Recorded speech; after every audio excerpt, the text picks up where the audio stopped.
Plastic பயன்பாட்டை குறைக்க விழிப்புணர்வு ஏற்படுத்தும் வகையில் கோவையில் கொட்டாங்குச்சி கொண்டு வீட்டு உபயோகப் பொருட்கள், அலங்கார பொருட்கள் செய்து அசத்தி வருகிறார் கைவினை கலைஞர் ஒருவர்.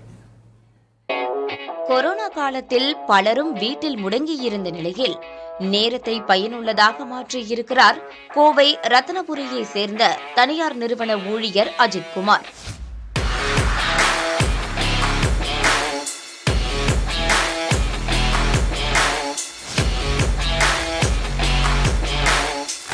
கன்னியாகுமரியை பூர்வீகமாக கொண்ட இவர் கொட்டாங்குச்சியை கொண்டு வீட்டு உபயோகப் பொருட்கள், அலங்கார பொருட்களை செய்து அசத்தி வருகிறார்.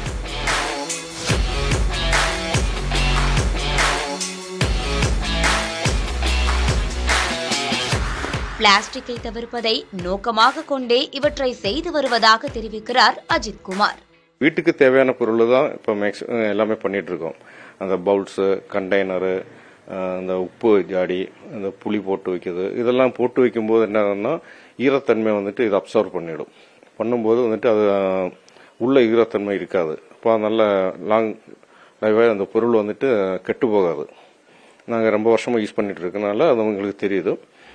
கொட்டாங்குச்சியில் கைவினைப் பொருட்கள் செய்வதில் ஆர்வம் அதிகரிக்கவே தனி அறையை ஒதுக்கி சிறிய அளவிலான grinding machine, hand drilling machine உள்ளிட்டவற்றை கொண்டு தனி தொழில் பட்டறையையே இதற்கென ஒதுக்கி வைத்துள்ளார்.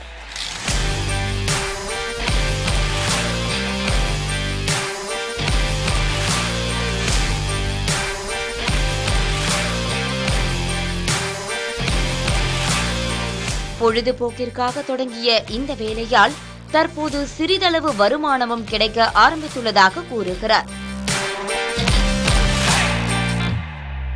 பயன்படுத்தி முடிக்கப்பட்ட கழிவுகள் தானே என பலராலும் ஒதுக்கப்பட்டாலும் அந்த கழிவுகளையும் கலைநயமாக மாற்றி வருகிறார் இந்த படைப்பாளி.